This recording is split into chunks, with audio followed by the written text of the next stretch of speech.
살아계신 예수님의 이름으로 기도합니다. 아멘. 할렐루야. 아멘. 오전에 나누지 못한 말씀을 좀 나눠야 되겠죠. 예. 지금 시간쯤 되면은 우리 교회 예배팀들이 워낙 훈련돼 있기도 하지만 그래도 힘들어요.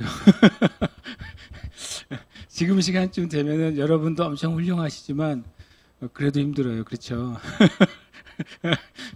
예, 생각해 보세요. 사람의 육신이 그 하루를 이렇게 조용히 움직인다는 거는 정말 저기 비정상적이죠. 주님의 은혜 안에서 우리가 예배하고 은혜 안에서 찬양하는 줄 믿습니다. 그래서 서로 또 마음으로부터 서로 격려해 줘야 되고 또 서로 힘을 북돋아 줘야 되고 그런 줄 믿습니다. 때로는 육신이 연약해질 때 그 마귀가 우리의 생각과 상황 가운데 어떤 그 걸려 넘어질 것들을 둘 때가 가끔 있는 걸 보게 돼요. 육신이 굉장히 피곤할 때 평소에는 전혀 거슬리지 않은 어떤 한마디 말이 우리를 탁 걸려 넘어지게 할 때도 있는 걸 우리가 느끼잖아요. 그래서 저는 이제 이 24시간 예배를 드리면서 그런 요소들을 돌파할 수 있다고 저는 생각이 들어요. 그냥 계속 은혜 가운데 우리가 있으려고 노력하기 때문에 그런 것이 우리 삶의 어떤 이렇게 힘이 생기고 영적인 근육이 생기면 나중에 다른 차원에서도 우리의 삶에 어떤 힘이 소진되거나 육적으로 어떤 한계에 이르렀을 때라도 우리가 그것 때문에 그 작은 그 마귀가 쳐놓는 그 돌부리에 넘어지지 않을 수 있다고 저는 믿습니다. 네. 원래 오늘 제목에 이제 제목을 이렇게 바꿨어요. 합력하여 선을 이루시는 하나님이라고. 그래서 이제 제가 오전에 할까 말까 하다가 고민을 좀 했었어요. 그래서 주보에 보시면 이제 크게 합력과 선을 이루시는 하나님에 대해서 몇 가지를 나눴어요. 첫 번째 이제 1, 2, 3절에 보면 그 후에 바울이 아덴을 떠나 고린도로 갔다 이렇게 말씀하세요. 우리 수요일 그 말씀학교 때 나눈 것처럼 기억나세요? 아덴에서 고린도가 어디쯤인지? 수요 말씀학교 때 잘 들으신 분은 지금의 아덴이 지금의 아테네잖아요. 그리스 아테네가 아덴입니다. 그리고 고린도는 아마 구글 지도를 보면 코린트라고 돼 있을 거예요. 고린도를 아무리 기도하고 찾아도 안 나와요. 코린트라고 돼 있어가지고. 그런데 지도상으로 보면 그 아테네에서 남서쪽으로 한 80km 정도 있는 곳에 있는 도시이고, 저도 이제 몰랐다가 보니까 그리스 반도와 그 다음에 그리스 본토 대륙과 연결되는 그 딱 사이에 있는 도시가 바로 이 고린도더라고요. 그러니까 그 밑에 있는 그리스 반도 전체의 물류나 또는 어떤 소식이나 그런 것들이 전해지는 곳이 이 고린도라는 조그마한 아주 거기에 딱 지나야지만 본토에서는 그리스 반도로 내려갈 수 있고 그리스 반도에서는 또 대륙으로 들어갈 수 있는 관문이 되는 도시예요. 늘 관문이 되는 도시는 부합니다. 항상 부하게 될 수밖에 없죠. 부자가 될 수밖에 없어요. 왜냐하면 오고 가는 사람들이 먹고 자야 되고 써야 되고 거기서 무언가 이루어지려면 많은 인프라가 생기게 돼요. 병원도 생기는 것이고 또 학교도 생기는 것이고 이런 식으로 이렇게 사람들이 즐겨야 되니까 극장도 생기게 되고 문화가 발전하고 이런 식으로 그쪽으로 계속 모이는 경향이 있죠. 예를 들어서 우리나라에서는 부산이 그렇게 해서 커진 것이죠. 부산은 이제 태평양과 이 한반도가 연결되는 그 지점이 되고 항구가 되고, 그리고 또 더 크게는 이 한반도는 원래 부자가 돼야 되는 나라예요. 그렇지 않아요? 태평양과 거대한 유라시아 대륙이 연결되는 곳이란 말이죠. 사실은 굉장히 부자가 되고 부유하게 될 수 있는 땅인데, 물론 지금도 주님이 부유하게 하셨죠. 그런데 이제 막혀 있는 부분이 있는 거죠. 조금만 더 뚫리면 엄청난, 말 그대로 정말 가만히 앉아서, 누가 옛날에 그러더라고요. 가만히 앉아가지고 돈만 세고 있어도 되는 곳이 한반도가 될 수도 있거든요. 중개무역만 그냥 해도. 러시아와 중국과 그 다음에 이 중앙아시아 지역의 수많은 물류가 한반도를 통해서 이제 태평양으로 빠져나갈 때 엄청난 실은 물류의 중심이 될 수 있는 그 땅 자체가 이제 한반도예요. 마귀가 되게 싫은가 봐요. 그렇게 해가지고 물류가 흘러가는 곳에 뭐도 흘러가요. 항상 복음이 흘러갔어요. 물류를 따라서 신기하게도 무역선들이 가는 곳에 또 복음이 흘러갔어요. 유럽은 되게 신기하게도 어떤 무역선이나 전쟁을 위한 함선을 파견할 때 꼭 두 명이 들어가요. 첫 번째는 의사가 꼭 갑니다. 의사가 안 가면 안 되니까. 그 다음에 누가 들어가겠어요? 목회자가 한 명이 거기 타요. 꼭 그렇게 그러면 이제 두 가지의 문화가 같이 들어가게 될 수밖에 없죠. 그러니까 그런 걸 통해서 무역선이나 또는 이제 군사의 함선들을 통해서 기독교가 들어갔어요.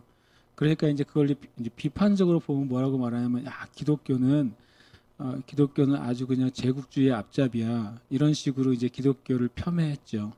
실은 거꾸로 말하면은 실은 하나님께서 그 통로를 사용하신 것인데, 마치 기독교가 전쟁을 일으키고 기독교가 다른 나라들을 착취하기 위한 제국주의의 마치 리더인 것처럼 그렇게 마귀가 역사를 그런 식으로 많이 왜곡해 놨죠. 그러나 그렇지 않습니다. 물론 사람의 일이라 사람 안에 있는 악과 그 어둠이 드러날 때도 있었죠. 그렇지만 하나님은 그걸 통해 그 일을 하셨어요. 고린도도 하나님께서 그렇게 바울을 고린도 지역에서 제일 오래 있지 않습니까? 이 고린도 지역에 18개월이나 있어요. 바울 사도가. 굉장히 오래 있었다는 것은 그곳에 오가는 수많은 사람들에게 복음을 전할 수 있는 하나님께서 전초 기지를 세워두셨다고 저는 생각해요.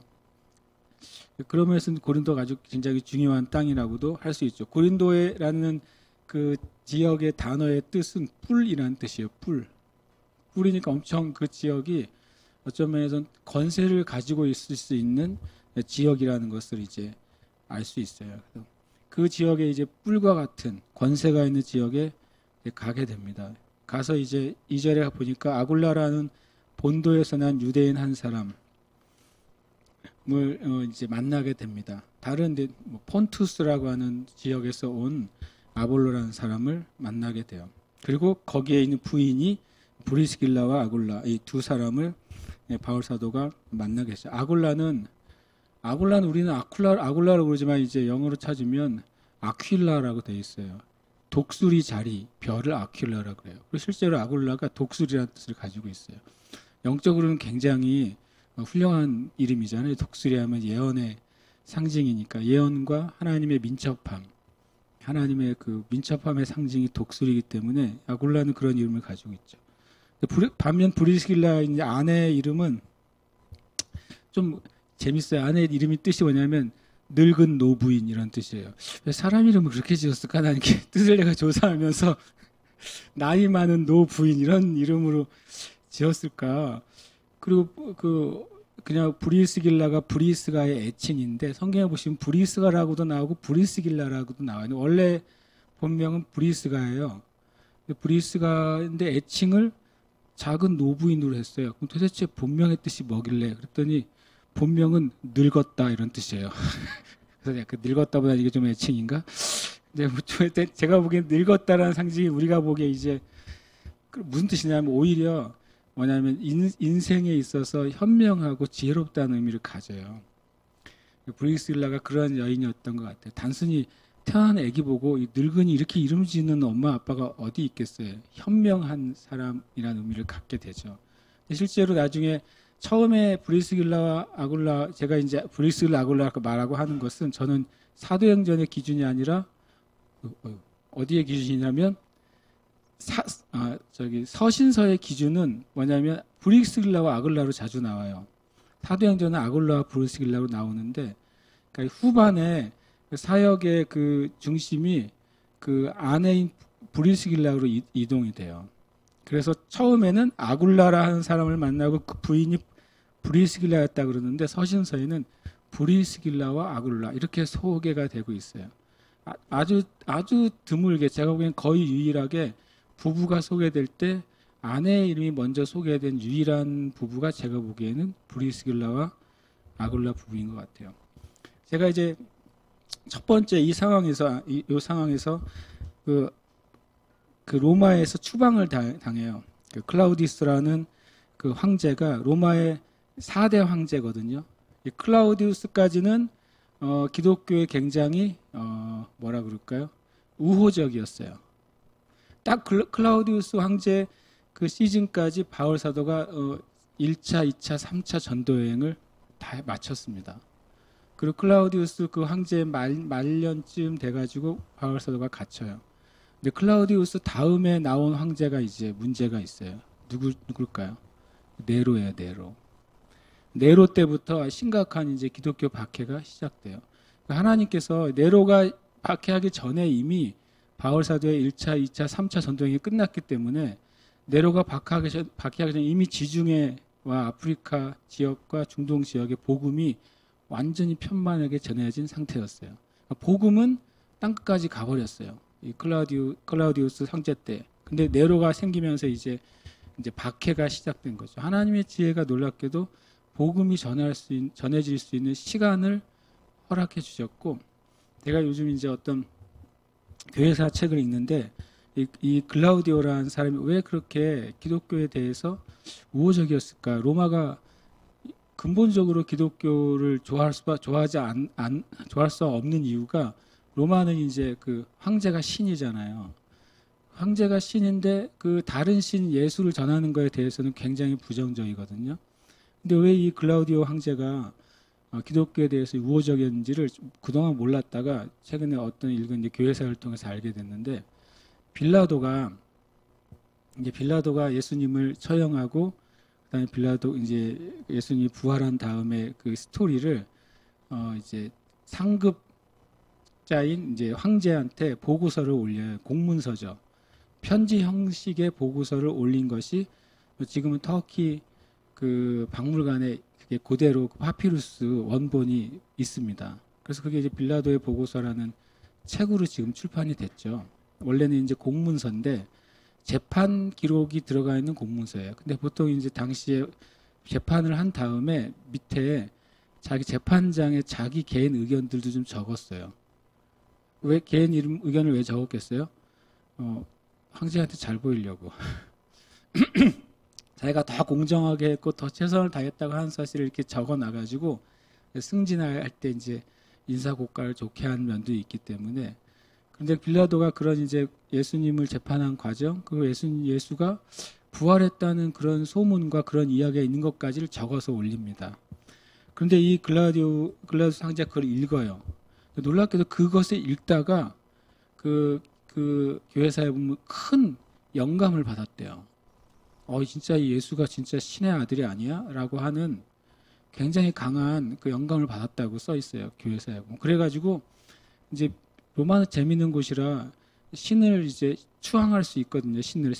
새로운 신을 추앙하려면 원로원에서 회의를 하는 거죠. 이 신이 신 같은 신이냐, 신으로 불려도 될 신이냐, 이렇게 원로원에서 조사를 해가지고 자기네끼리 이건 정말 신으로 해야 돼.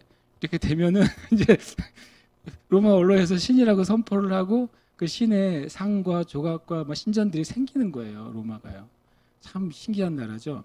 그래서 놀랍게도 이 글라우디우스 황제가 예수가 신인가 아닌가를 조사해달라고 원로원에 실은 올렸어요. 우리식으로 하면 대통령이 그 의회에다가 국회에다가 체크해달라고 올린 거예요. 이런 일이 있다는 사실 제가 몰랐어요. 그 빌라도의 보고서 읽고 나서 이 황제가. 그런데 당시 원로원하고 그 황제하고 별로 사이가 안 좋았어요. 예를 들어서 뭐 국회하고 정부하고 사이가 안 좋듯이. 그래서 언론이 뭐라고 변명을 하냐면, 우리가 처음에 이 예수에 대해서 조사를 해가지고 했으면 했지, 황제가 우리 보고 하라 그래서 기분 나쁘다. 그래서 그거를 리젝트 해버려요. 정부 안을 국회가 리젝한 거죠. 그래서 그게 통과가 안 됐어요. 만약에 그게 통과됐으면 큰일 날 뻔했어요. 예수님이 로마의 잡신 중에 하나가 될 뻔했거든요. 그런데 이제 대신 글라우디우스가 그 로마 언론이 그렇게 한 것은 기분은 나쁜데 자기는 이 빌라도의 보고서 읽고서 감동을 받았기 때문에 이렇게 표현했대요. 근데 그게 공식적인 법령이 되지는 않았는데 이렇게 말하냐면, 예수님을 부인하는 놈이 있으면 내가 죽여버릴 거야, 이런 식으로 말을 했다는 거예요. 법으로 쓰여진 않았는데 이렇게 말을 한 게 어떻게 됐겠어요? 사람들 입에서 입으로 전해지잖아요. 아, 우리 황제는 예수를 그렇게 부인하지 않는구나. 이런 의식이 로마 그 사회에 조금씩 흘러다녔어요. 그래서 성경에 보시면 사도행전에서 단 한 번도 로마 군인이 바울을 잡은 적이 없어요. 그렇죠? 로마 군인이 직접 바울을 박해한 적이 사도행전에 안 나옵니다. 가만히 읽어보시면 누가 박해해요? 유대인들이 박해하죠. 유대인들이 박해해서 누구에게 넘겨요? 항상 로마의 군인이 넘기죠. 로마 법정에서는 항상 예수 믿는 사람들은 뭐가 돼요? 무죄가 되는 거예요. 사도행전 보시면 그래요. 그 희한한 스토리예요. 유대인들이 계속 박해해서 법정에 넘기면 법정에 있는 오늘도 이제 보시면 가이오가 나는 얘네들 죄가 별로 없다고 생각하는데 유대인들은 너희들의 관습에 대한 거면 니네끼리 재판해. 그러고 넘겨줬다가 이제 회당장은 두드려 맞잖아요. 그래서 제가 이제 그 교회사를 읽다가 그 이제서 이해됐어요. 하나님께서 사도행전에 이렇게 제한 없이 어떻게 보면 유대인들의 박해 외에는 복음을 전하는데 제한이 없었어요. 놀랍게도. 어떻게 그렇게 됐냐면 예수님을 재판한 빌라도의 보고서가 황제에게 가고 황제가 예수님에 대해서 긍정적인 태도를 가졌기 때문에 하나님이 그렇다고 글라디우스가 구원을 받았거나 성령세를 받았는지는 기록이 되어 있지는 않아요. 나중에 말년이 그렇게 행복하지는 않거든요. 그런 걸 보면서 참 하나님이 정말 하나님의 때에 합당하게 성경 말씀대로 악인도 때에 합당하게 사용하시는구나. 그걸 제가 이번에 좀 알게 됐어요. 그래서 이 글라우디우스가 이제 대신 이제 로마에서 유대인 공동체가 너무 많아졌고, 그래서 유대인들끼리 한번 폭동이 났어요. 서로. 또 유대인들도 또 만만치 않은 민족이라 로마 안에서 서로 쉽게 말하면 폭동이 나고 서로 막 싸우고 난리가 나가지고 글라디우 황제가 저것들 내버두니까 안 되겠네. 그래가지고 다 추방, 다 나가. 그래가지고 AD 50년에 로마 안에 있는 유대인들의 추방령이 내립니다.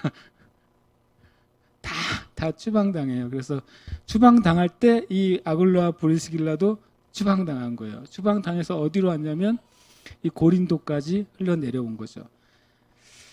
근데 보면 이렇게 돼 있어요. 제가 이제 하나님의 합력하여 선의 첫 번째는 뭐냐면 추방당한 아굴라 브리스길라예요. 추방당한 것은 실은 나쁜 일이잖아요. 그리고 굉장히 자신들이 오랫동안 살았던 그 삶의 터전을 한꺼번에 잃어버린 거잖아요. 하나님의 선은 어떤 것이었냐면은 추방당해서 고린도로 밀려왔더니 누구를 만나게 돼요? 위대한 하나님의 사람을 만나게 되는 거예요. 추방당해가지고 다 이제 잃어버렸다고 생각하고 고린도로 터덜터덜 내려왔는데 성경에서 가장 위대한 사도 사도 바울의 동역자가 돼요. 이 둘이 굉장히 은혜롭잖아요. 제가 이것을 보면서 개인의 삶에 있어서 어떤 부정적인 일이 실은 하나님의 그 놀라우신 합력하시는 선 안에서는 완전히 다른 차원의 이 부부가 완전히 다른 차원의 삶을 사는 거 아니에요. 이제는 바울 사도의 동역자가 돼서 같은 전도 여행의 동반자가 되거든요. 그래서 하나님이 합력하시는 그 은혜는 우리가 정말 처음부터 너무 계산하거나 너무나 단정짓지 말자. 여기 계신 분들 삶 안에도 어떤 계획에 없는 어떤 상황들이 발생할 수 있지 않습니까? 저의 삶에도 그럴 때가 있거든요. 그럴 때 하나님을 우리가 의지한다면, 하나님 행하실 것을 믿는다면 하나님은 항상 선한 쪽으로 이끄신다고 하는 거예요. 두 번째 이번에 제가 처음 이해하게 된 부분이에요. 텐트 메이커와 선교연금. 텐트 메이커가 무슨 뜻이냐면 여기 보면 이렇게 돼 있죠. 3절에 보면 생업이 같으므로 함께 살며 일을 하니 그 생업은 천막을 만드는 것이었더라. 이렇게 돼 있어요. 천막을 만드는 것이었다. 천막을 만드는 것 한 단어로 텐트 메이커예요. 실제로 이렇게 써 있습니다. 영어에 텐트 메이커, 천막 만드는 자.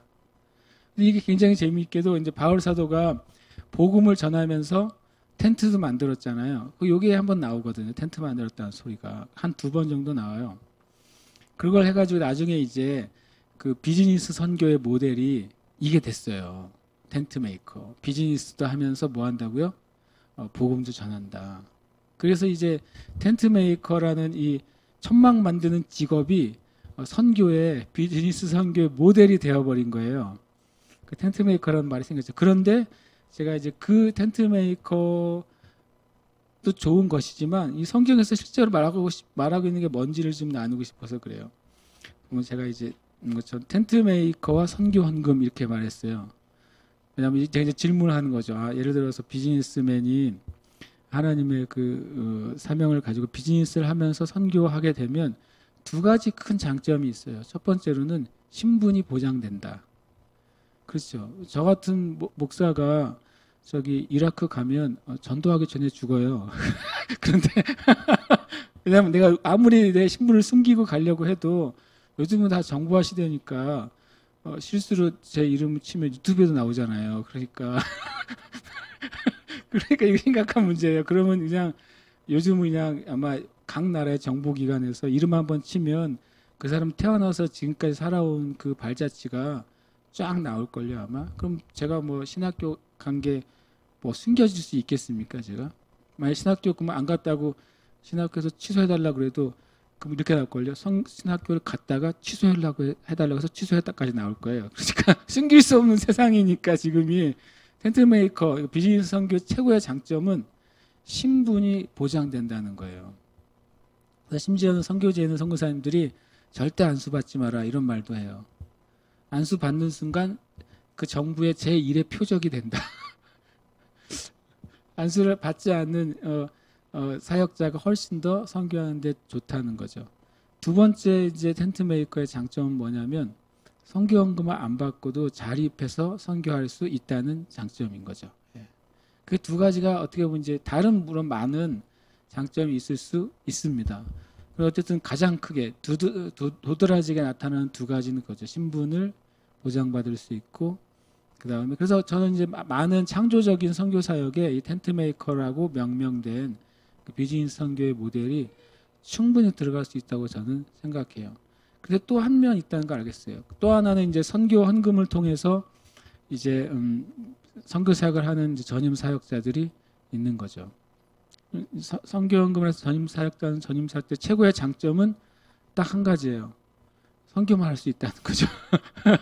그 외에는 나머지 또 단점이 돼요. 신분이 노출되기 쉽고 또 이제 또 신분이 노출되니까 신분 노출을 하지 않게도 또 다른 무엇인가를 해야 되는 거죠. 전임 사역임에도 불구하고 제가 아는 분도 전임 사역자인데 가서 커피숍 하고 있더라고요. 분명히 이제 전임 사역자인데 그 나라나 지역에서 아무것도 안 하는 사람이 갑자기 있으면은 자연스럽게 저 사람 뭐 하는 사람이야 되지 않겠어요? 그러니까 그 신분을 뭐 글쎄 거룩한 신분 세탁이라고 해야 돼요. 신분 세탁이 돼야 되니까 카페를 하시는 거예요. 그것도 한편으로는 그분이 카페를 하다 이런 말을 했어요. 어쨌든 자기가 이것을 드러내지 않게 해서 카페를 시작했는데 오히려 반대로 이 카페 일을 하는 것 때문에 아무리 손님을 안 받겠다고 해도 기본적인 세팅을 해야 되는 거 아니에요. 그거에 대한 드는 시간과 관리와 노력이 의외로 많은 시간을 차지하는 것 때문에 고민하시는 걸 또 봤어요. 약간 이게 이제 애매하죠. 여러분 생각하기에 어떤 게 좋겠어요? 텐트 메이커로 선교하는 게 좋겠어요? 아니면 선교헌금을 통해서 전적으로 그 일만 매달리는 게 좋겠어요? 라고 내가 이렇게 물으면 안 되죠. 왜냐하면 뭐가 좋고 나쁘가 어디 있어요. 그러나 다만 오늘 말씀에 굉장히 제가 전에 이해하지 못했던 한 가지를 깨닫게 된 걸 나누려고 해요. 이게 보면 5절 때문이죠. 4절에 이제 그 텐트 메이커로 지금 바울과 아볼로와 브리스길라와 텐트를 만드는 생업을 하면서 그걸로 실은 그렇게 하면서 4절에 보면 안식일마다 그러니까 평일날은 뭐 했다는 소리예요? 그 일을 했다는 거죠. 그리고 안식일마다 바울이 회당에서 강론하고 유대인과 헬라인을 계속 건면했어요. 예수 그리스도가 그리스도라는 사실을 받아들이라고. 참 엄청 귀한 사역을 한 거죠. 그런데 5절에 재미있는 표현이 있어요. 5절에 보면 신라와 디모데가 마게도냐로부터 내려오면 그 전에 보면 둘이 헤어졌거든요. 헤어졌다가 빨리 와라 그런 명령을 받고 떠났죠. 그리고 거기서 이 고린도에서 이제 랑데뷰를 한 거예요. 신라와 디모데가 마게도냐로부터 내려오매. 그 다음 말이 굉장히 여러 해석이 나와요. 이 문장이. 바울이 하나님의 말씀에 붙잡혀 유대인들에게 예수는 그리스도라 밝히 증언하니. 이 문장에 대해서 제가 이제 이게 그냥 일반적으로 이렇게 여러분 어떻게 해석되세요? 이제 바울과 디모데가 오니까 바울이 힘을 얻어가지고 더 말씀의 그 기름 부음이 더 강력해져가지고 예수님 말씀을 더 전했다. 이렇게 이해되세요? 아니면은 앞에 말은 잘 모르겠으나 그냥 어쨌든 성령께서 바울 사도가 성령으로 충만해져가지고 더 말씀을 더 강력하게 전했다.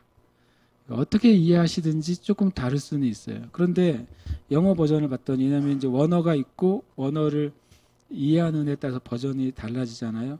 일반적인 성경에 뭐라고 했냐면 더 워드라고 돼 있어요. 그러니까 그냥 성경 말씀에 더 사로잡혀 가지고 복음을 전했다라고 돼 있는 문장이 있어요. 어느 영어 성경번은. 또 어떤 것은 by the Spirit이라고 돼 있어요. 말씀이 아예 없고 성령에 사로잡혀서 그래서 복음을 더 전했다라고 말하고 있어요. 어딘 또 재미있게도 preaching이라는 단어를 썼어요. 뭐냐면 이 말씀에 붙잡혀를 뭐라고 하냐면 온전히 설교하게 되었다 이렇게 돼 있어요. 근데 세 가지를 종합해 보니까 결과적으로 뭐냐면 이렇게 돼 있어야 이렇게 하는 게 제일 좀 평범한 것 같아요. 세번역 성경에 보면 오히려 이 세 가지를 좀 잘 설명해 놨어요. 바울은 오직 말씀을 전하는 일에만 힘을 썼다 이렇게 돼 있어요. 그럼 우리가 그냥 읽는 거하고 좀 의미가 다르잖아요. 바울이 왜 오직 말씀을 전하는 데만 힘을 썼을까? 그전에는 그러지 못했을까? 그래서 이제 제가 추적을 해봤죠. 이게 의외로 어떤 것을 이해하는 중요한 요소가 됐어요.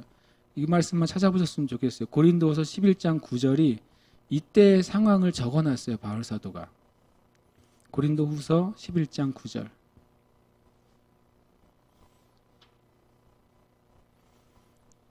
고린도후서 11장 9절. 이걸 찾아보시면 좋겠어요.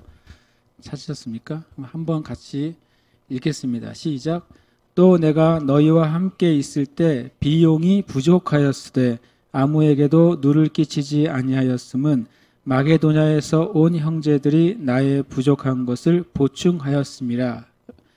모든 너에게 폐를 끼치지 않기 위하여 스스로 조심하였고 조심하리라. 아멘. 제가 이걸 띄워놓고 그걸 읽으라고 한 거예요. 이 11장 9절에 보면 첫 번째로는 내가 너희와 함께 있을 때 이제 고린도에 갔을 때예요. 뭐가 부족했다고요? 비용이 부족했어요. 생활과 사역을 위한 재정이 부족했다고요. 그래서 바울과 아볼로와 브리스길라가 뭘 하게 된 거예요? 텐트 메이커를 하게 된 거예요. 그러니까 바울과 바나바가 어디를 가든지 매번 텐트를 만들면서 다녔던 게 아니라 바울이 텐트 메이커라는 직업을 가지고 있으면서 복음을 전했다는 게 아니라 그래서 제가 텐트 메이커라는 그 비즈니스 선교의 이름이 조금 수정돼야 되는 거 아니냐라고 보게 된 거죠. 그랬던 게 아니라 이 고린도 지역에 갔는데 고린도서 11장 9절에 보면 쉽게 말하면 선교 재정이 떨어졌어요. 우린 또 아니 재정이 떨어지면 사도 바울쯤은 기도로 끝내야지. 기도하면은 재정아 올지어다 그러면 와야 되는 거 아니야? 이렇게 말할 수 있잖아요. 그런데 실은 다른 선교지 보면 하나님이 계속 채워주셨던 게 맞아요. 그런데 이때는 이 고린도서 11장 9절에 그런 표현을 쓰는 거예요. 비용이 부족하였는데 그래서 실은 텐트 메이커를 했던 거예요. 그러니까 생활과 선교비를 위해서 평일날은 일을 했고 회당에 이제 안식일에 해당돼서 복음을 전한 삶을 어느 정도 살고 있었던 거죠. 그런데 보니까 11장 9절에 보니까 마게도냐에서 온 형제들이 나의 부족한 것을 뭐라고요? 보충하였다. 마게도냐 온 형제가 누구예요? 18장 5절에 보니까 실라와 디모데죠. 예. 실라와 디모데가 마게도냐 지역에 있는 교회들을 돌보고 오면서 거기서 바울 사도의 선교 사역에 대한 헌금들을 줬어요. 그걸 쭉 가지고 와서 고린도에서 딱 만나니까 이제 바울 사도가 뭐 안 해도 돼요? 텐트 안 지어도 되는 거예요. 그래서 올인하게 된 거예요. 말씀을 전하는데. 그래서 텐트 메이커가 좋을까요? 복음 전하는 게. 선교비라 복음 전하는 게 좋을까요? 답은 없어요. 다만 이 상황은 그런 상황이었다는 사실을 제가 전에 이해를 잘 못했어요. 이번에 이해를 좀 하면서 이런 면이 있었구나. 그래서 18장 5절에 보면 실라와 디모데가 마게도나로 오면서 마게도나 지역에 그리스가 있는 곳이 아가야였어요. 또 로마 때는 아가야 도였는데 아가야 도 위에가 마게도냐 도였거든요. 그곳에서 성교 헌금을 받아가지고 와서 이제는 바울이 이제 오직 하나님의 말씀만 전하는데 전념할 수 있게 된 거예요. 그 선교 헌금이. 그러니까 선교 헌금이 실제로 사역자들에게 힘이 된다고 하는 의미는 이제 뭘 걱정 안 해도 돼 이것이 아니라 그 사역에 전념할 수 있는 그 바탕이 돼준다는 거죠. 그게 딱 이 18장 5절에 굉장히 잘 우리에게 얘기해줘요. 그래서 이 하나님의 사람들은 그 재정이 부족할 때에는 텐트 메이커를 할 수도 있는 거죠. 그렇죠? 왜 안 돼요? 왜 그것이 왜 또 죄도 아니요, 그것이 허물도 아니요, 믿음 없음도 아니에요. 하나님이 그 합당한 그 상황을 주시면 얼마든지 우리가 가난에 처할 수도 있고 부유하게 처할 수도 있는 거죠.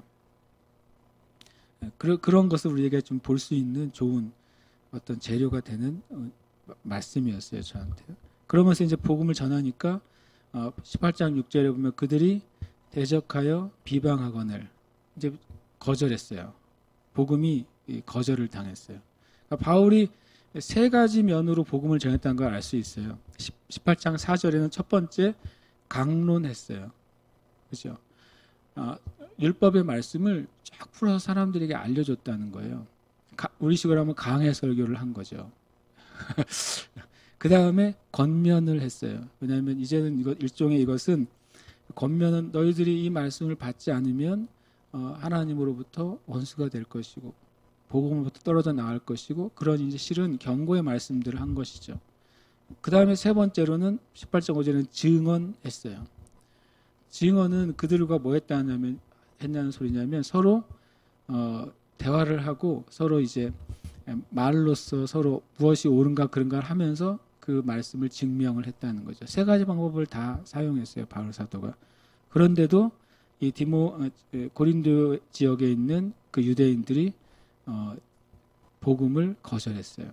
복음을 거절하니까 바울 사도가 또 한성질하죠. 옷을 딱 털면서 가끔 한성질을 하는 분도 하나님께 사로잡히면 그 성질이 잘 사용되기도 하는 것 같아요.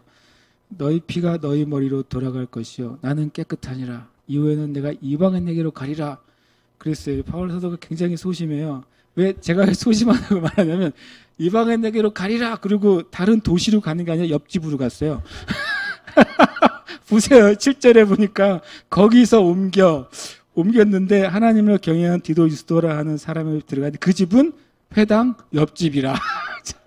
되게나 이거 보고서 저 혼자 엄청 웃었답니다. 이렇게 승질 팍 내면서 엄청 비행기 타고 딴 나라 갈 것 같이 얘기해 놓고 옆집 들어가서 거기서 고린도 교회가 시작됐어요. 회당에서 리젝 당하고 옆집 가서 세워진 게 고린도 교회라니까요. 야, 바울 사도가 소심하네. 내가 속으로 그랬는데 그것 때문에 어떤 일이 벌어지느냐 그게 놀랍죠. 그러니까 주님의 합력할 선은 첫 번째로는요. 두 번째는 회당에서 거절당했어요. 복음이. 회당에서 거절당했는데 오히려 하나님이 무슨 일을 하겠냐면 첫 번째로는 유수도를 만나서 그 집이 하필이면 회당 옆집이었고 거기서 고린도 교회가 개척이 됐다는 거예요. 복음은 회당에서는 공식적으로 거절당했는데 의외로 그때 교회가 개척이 됐어요. 두 번째로는 우리가 읽은 말씀처럼 18장 8절 보면 또 회당장 그리스보가 온 지방과 더불어 주를 믿어요. 옆집으로 이사가는 교회를 시작했더니 그렇게 거절하던 그 회당의 회당장이 예수님을 믿는 놀라운 일이 벌어진 거죠. 하나님의 놀라운 일이죠. 그 다음에 회당 그리스도가 믿고 그 집안이 다 믿었어요. 그걸 보고서 고린도 지역 사람들이 어떻게 됐어요? 수많은 사람들이 믿고 세례를 받았어요. 그러니까 하나님께서 이 거절당한 복음, 표면적으로는 마치 그 아볼로하고 브리스길라가 추방당했는데 와서 사도의 동역자가 된 것처럼 완전히 반대가 됐죠. 그것처럼 회당에서는 거절당했는데 그것 때문에 교회가 개척돼 그 회당의 우두머리가 예수 믿어 그 집안이 예수 믿어 고린도 지역에 수많은 사람들이 세례를 받아. 그리고 더 지나면 나중에 거기서 이제 11절 보시면 1년 6개월을 머물렀다 이렇게 돼 있어요. 오히려 그 유작당한 일 때문에 하나님께서 그 환상이 임해가지고 너 여기 떠나지 마라. 그리고 두려워하지 마라. 그리고 계속 침묵하지 말고 복음을 전해라. 왜냐면 여기에 나와 나의 백성이 많다. 굉장한 하나님의 그 계시가 임한단 말이죠. 그래서 만약에 그 제가 아까 말한 것처럼 회당에서 딱 옷을 털면서 내가 이방인에게 갈 거야. 그랬으면 다른 도시로 갈 만한 상황에서 하나님이 완전히 역전해서 가장 오래 머문 지역이 돼버렸어요. 고린도가. 하나님의 일은 굉장히 정말 합력한 선을 이루신다. 우리가 생각하는 것과 완전히 다른 방향으로 하나님의 일들을 행하신다는 거죠. 그러면서 이제 닫힌 문과 열린 문을 제가 보게 됐어요. 회당에서 공식적으로 전하는 복음의 문이 닫혔어요. 그러나 가정교회에서 세워진 작은 고린도 교회의 문이 열렸어요. 훨씬 더 큰 문이 열린 것이죠. 첫 번째는 공식적인 문이 닫힌 것 같지만 비공식적 문이 더 큰 복음의 문이 돼서 열린다. 그럼 우리가 하나님 앞에서 우리의 삶에서도 내가 믿음으로 나아갈 때 문이 닫힐 때가 있어요. 내가 주님의 이름으로 한다고 시작했던 것들이 닫혀버릴 때가 있어요. 전에 제가 이제 대학생일 때 IMF가 막 오기 직전에요. 98년이었던 것 같아요. 기억에요. 근데 그때가 IMF가 시작됐잖아요. 그때 인도 전도 여행을 인도였었나요? 인도였을 거라 기억이 나는데 저희가 있던 그 사역에서 대거 다 인도로 그냥 떼거지로 가려고 다 그냥 준비를 했어요. 준비를 하고 기도하고 다 사람들이 이제 다 팀을 다 나눠서 막 기도하고 한참 하고 있는데 그때 갑자기 이제 제 기억에는 1달러당 한 900원이었었다가 정말로 한두 주 사이에 1달러당 1,400원이 돼버렸어요. 그러니까 완전히 폭탄을 맞은 거죠. 그 달러 환율이 이렇게 달러 가치가 상승하고 이렇게 한화 가치가 떨어지니까 그때 모여가지고 정말 엄청난 회의를 하다가 결국에는 그 엄청 준비했던 전도 여행을 전체가 멈춰져 버렸어요. 그러니까 많은 사람들이 엄청 실망했죠. 실망하고 그리고 그런데 또 그때 어떤 결의를 했냐면 굉장히 학생들은 훌륭하고 착해요. 그래서 나름 이제 그 전도 여행 가려고 기본적으로 일종의 얼마씩을 냈단 말이죠. 행정을 위해서 다 얼마씩은 낸 상태였어요. 근데 그것을 다시 돌려받지 않고 그것을 다시 사역에 그대로 헌금을 했어요. 학생들이요. 그러니까 전도 여행도 못 가고 그동안 냈던 비용도 다 그냥 헌금하고 끝났죠. 그렇게 보면 이제 실패한 거죠. 실패하고 실은 그 뒤로 어떤 한국의 선교단체의 흐름도 약간 낮아지긴 했어요. 제가 한 번은 그것 때문에 주님 문이 닫혔네요. 닫혔잖아요. 하나님의 이름으로 그 지역 전체를 섬기려고 굉장히 많은 수가 준비를 했었거든요. 청년들이. 근데 그것이 이제 딱 닫히니까 사람들 안에 일종의 약간의 이제 실패감이 있었던 것 같아요. 근데 제가 돌아보니까 저 개인 참 각자 그 사람들이 하나님이 하실 일이 있었을 거라고 생각해요. 근데 98년에 그 문이 닫혔단 말이죠. 그리고 저는 이제 그거 닫힌 다음에 제 삶에 어떤 일이 문이 열렸을까 생각해 보게 됐어요. 그러면서 그때 제가 이제 그 뒤로 1년 뒤에 신학을 하게 돼요. 제가 그때 혹시 모르죠. 인도에 전도여행 갔으면 어, 인도에서 프렘 형제 만났을지 어떻게 알겠어요? 그러니까 모르는 일이죠. 세상 일은 모르는 일인데 그러니까 그때 제가 그걸 안 가고 다음에 전도여행이 아니라 신학을 하게 됩니다.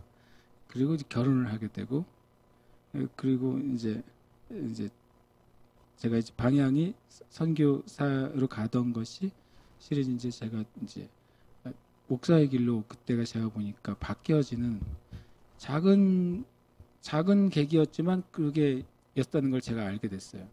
그러니까 우리의 그리스도인의 삶 가운데 우리가 하나님 앞에 순종하고자 하고 헌신하고자 한다면 다친 분들을 만날 수는 있어요. 계획했던 것도 다칠 수는 있지만 하나님의 어떤 문을 다시 열어주실 때에는 그거보다 훨씬 더 확장된 형태로 훨씬 더 또 귀한 형태로 문을 열어주신다는 것을 오늘 말씀을 통해서 우리가 볼 수 있어요.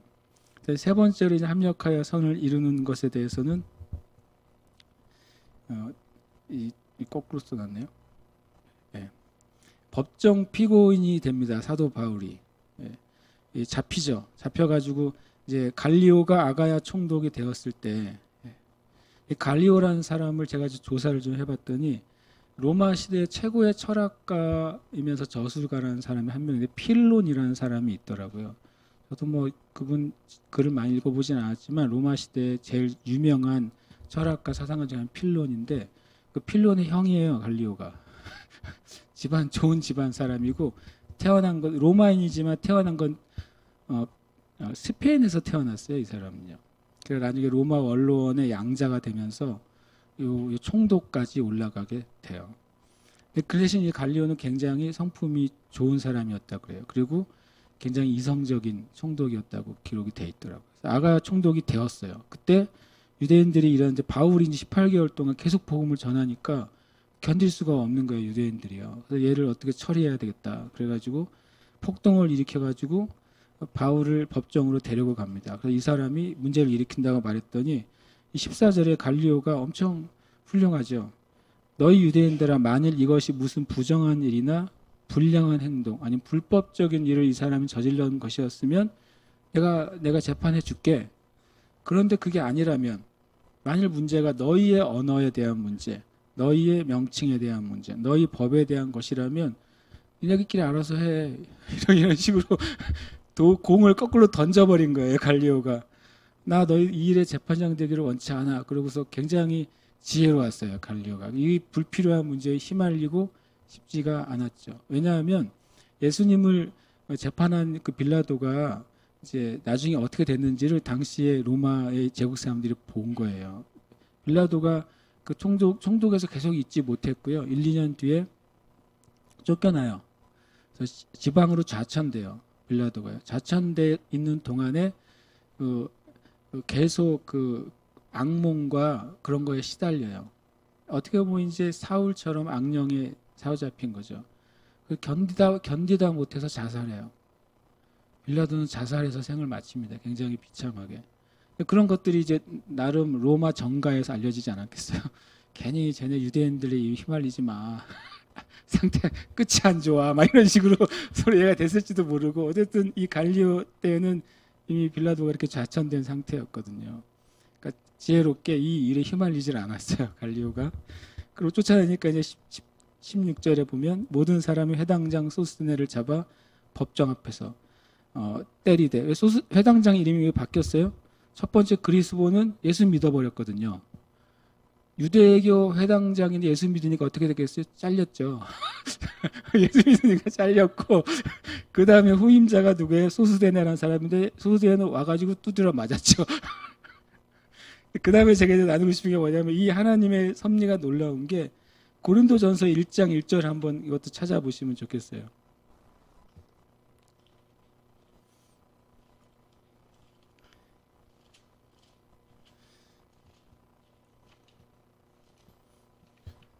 요즘 너무 많이 뭘 붙여놔가지고 찾기도 힘들게 붙여놨네요. 요즘 너무 많이 붙여놔가지고 성경책에다가 네, 그래서 1장 1절 같이 한번 읽어볼까요? 시작. 하나님의 뜻을 따라 그리스도 예수의 사도로 부르심을 받은 바울과 형제 소스테네 이 소스데네라는 이름이 고린도전서 1장 1절에 등장해요. 여기서 두드려 맞았던 그 소스데네가 고린도전서 1장 소스데네예요. 놀랍죠. 이 하나님의 한력과 한 선이 너무 놀라운 게, 이 소스데네는 괜히 유대인들 휘말려 가지고 바울을 법정으로 끌고 가는 리더가 됐다가 갈리오가 불필요한 법정이라고 몰아내니까 그 열받은 이성을 잃은 유대인들이 바울을 팬 게 아니라 자신의 해당장을 두드려 팼어요. 얼마나 창피한 노릇이에요. 두드려 맞고 맞으면서 정신을 차린 건지 그거는 안 남아 있어. 성경에 안 남아 있으나 분명한 건 놀랍게도 바울 사도의 동행자가 된 거예요. 그리고 고린도전서 1장에는 바울 사도가 나의 동역자, 나와 함께 사도된 자라고 소개를 해요. 하나님의 합력하여 이루신 선이 얼마나 놀랍습니까? 바울 사도가 부당하게 법정에 피고인으로 가서 굉장히 어려운 처지에 있을 뻔했는데 오히려 이성적인 재판관을 만나서 풀려날 뿐만 아니라 전혀 예상하지 않았던 소스데네라는 아주 훌륭한 또 동역자를 얻게 되고 선교에 같이 함께하게 돼요.